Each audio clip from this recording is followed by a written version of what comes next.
Welcome to the Expat Edge with Marcus and Matt, where we answer your questions about becoming an expat to help you thrive abroad.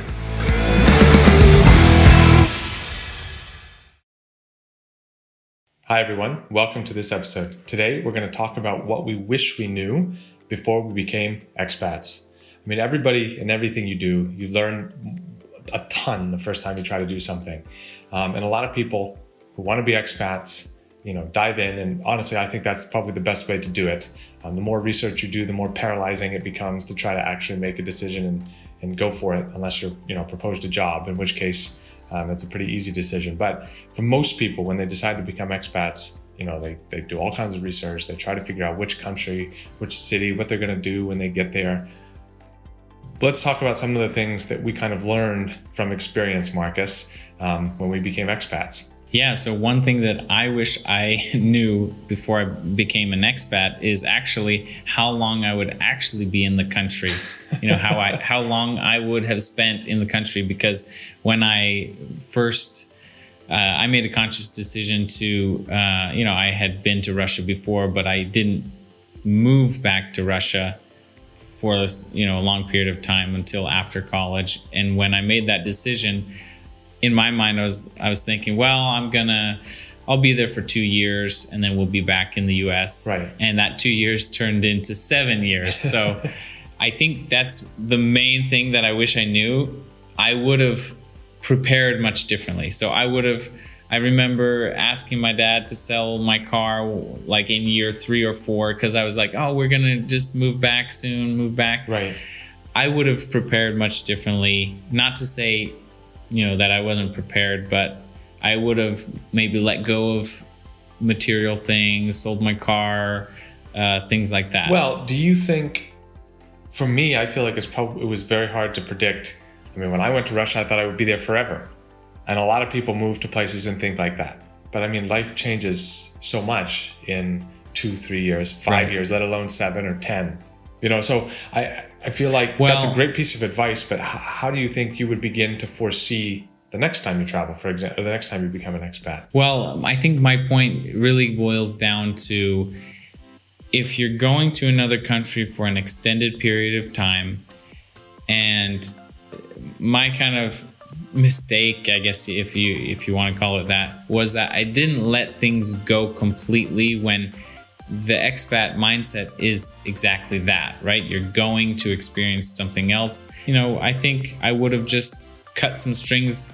Maybe would it have changed my experience drastically? No, but it would have maybe put me in the right mindset, that material things not keeping me back or thinking, oh, I have to take care of that. Right. Just part of becoming an expat is letting your things go and going to experience something else. Right. Got it. Well, I think one of the best points I would give someone is also just try not to have too many expectations. A lot of people that I meet, they go into being an expat with so many expectations, good or bad, or just kind of a preset mindset of what they think life is going to be like, preset idea of what they think life is going to be like in their new country. But in many, many cases, as you know, your life is going to be very different. I would honestly say I might have even done this when I went to Russia the first time. I had no concept of what it would be like to live in Moscow, for example.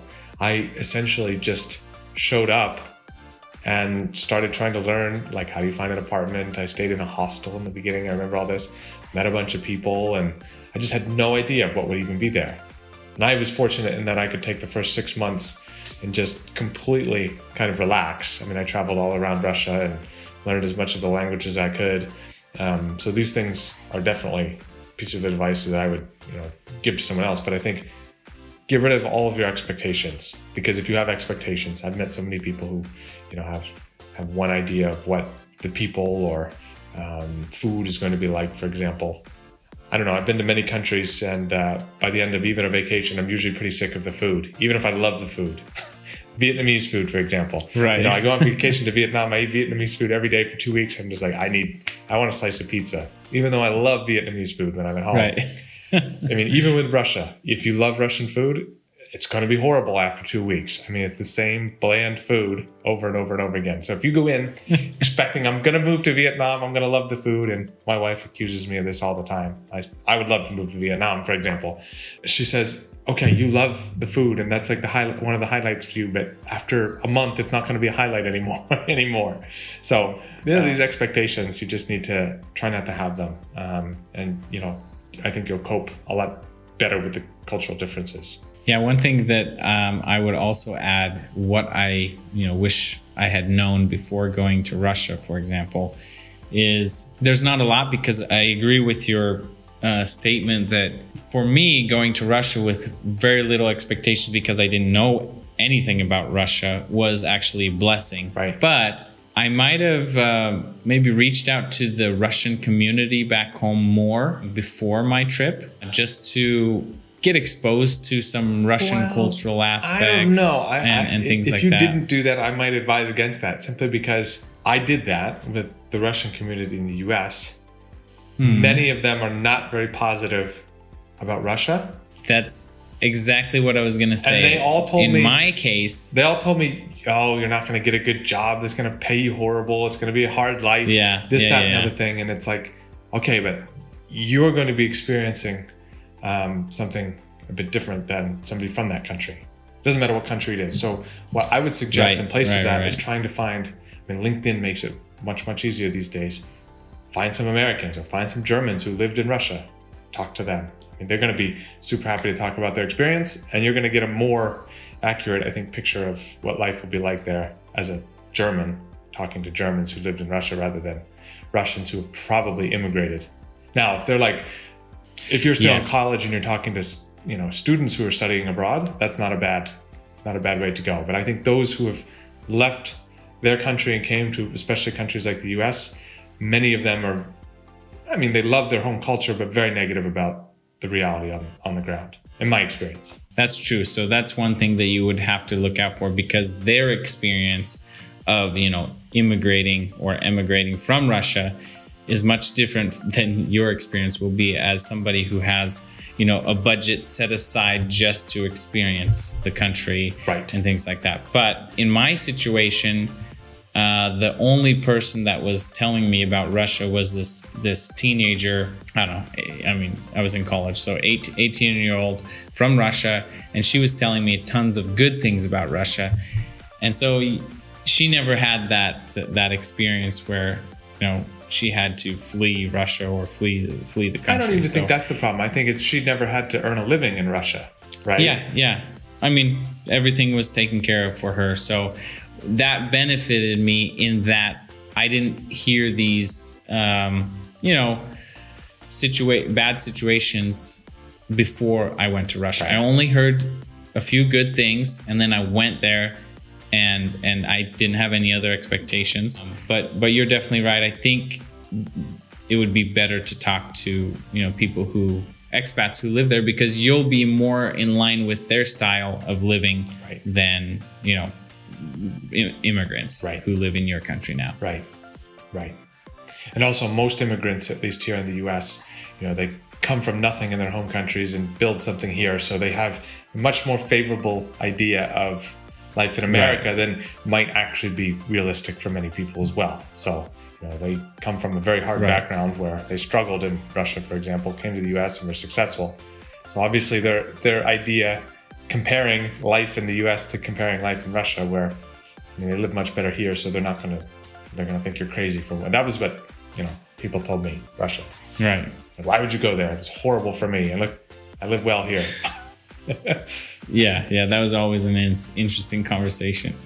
Another thing that I wish I had known before becoming an expat is a way to make a living or some kind of income online, as opposed to being, dependent on some kind of salary where I was. So you and I both worked in Russia, and we were, dependent on the salaries that we were getting. Yeah. I wish I had done some small, few steps before going to Russia to build some kind of income online, whether it's, blog or YouTube channel or I don't know, something to potentially build on faster when I get to the country, because then you would be more independent from the Right. Job market, like you said, in Russia, Right. or wherever you are. Right. And I think one last thing I might add about things that I wish I knew. I wish I knew how valuable the expat community can be. A lot of people, they tell you if you're going to go live in another country, you should try to integrate with the local people, get to know.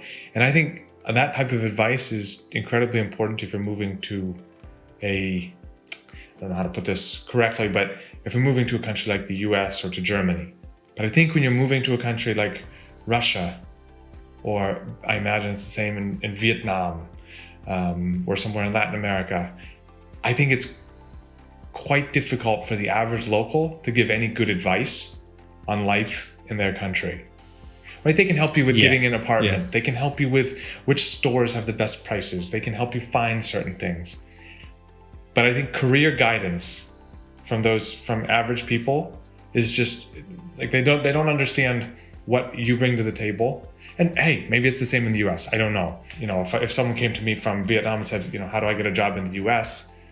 I would say probably you need to study in the US to really have a good chance. But in any case, in Russia, the average person can't give you any good advice on getting a job or starting a business, because your situation is very different than anything they've ever dealt with. So I underestimated, I think, the power of the expat community in Russia when I first became an expat. And I think had I tried to meet as many expats as possible, maybe I spent most of my social life like I did, mostly with Russians. And that's how I learned Russian quite well, but I would have probably landed a better job even faster.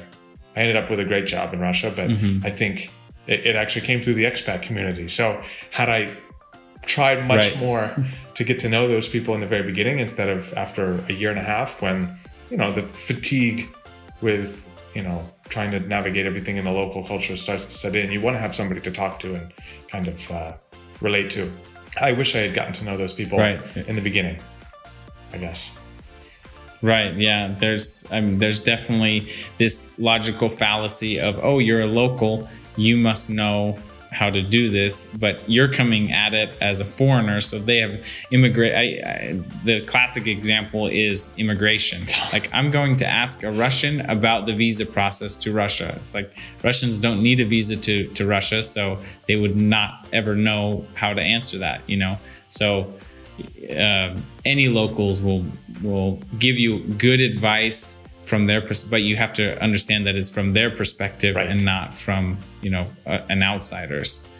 So as long as you go into it that way. If you go into a smaller city in Russia, or again, I keep using Vietnam as an example, and you ask where can I get good tomato sauce? Your definition of good tomato sauce is probably going to be very different than the average Russian, right? If you're an American, you grew up eating what they sell at every grocery store here, kind of Italian style tomato sauce. And if you're an Italian person and you go and you ask, in a smaller Russian city, where can I find tomato sauce? What you're going to get is probably going to be considered ketchup if you're Italian. But these types of things, like you're looking at every product and every experience through different eyes than a foreigner or than a local person. So just keep that in mind. So you basically mean, what you had wished you knew before becoming an expat is maybe not relying on the locals for specific questions, because they wouldn't know the answer to anyway. I had a couple totally locals trying to help me find a job in the beginning of my time in Russia. It didn't go anywhere. They were very, very happy to help, but they just don't know. And you brought up that great example actually about the immigration stuff. I always ask people, if you're asking a local Russian for immigration help, just think about it. Could you help anyone navigate the U.S. immigration or visa policies? And the answer is definitely no. So why would you expect them to know how to do that? So I always just say, think about your own country. If you don't know how the visa process works in your own country, well, then why would the average person know how it works in their country? So those are the things that we wish we had known before going to Russia, before becoming an expat. Comment in the section below if you have some examples that we didn't mention, and we hope this was helpful to you, and we'll see you in another video. This was the Expat Edge with Matt and Marcus. We hope you enjoyed the video. Visit theexpatedge.com for even more content that will help you thrive abroad. You can submit your ideas for video topics and sign up for free at theexpatedge.com. See you there.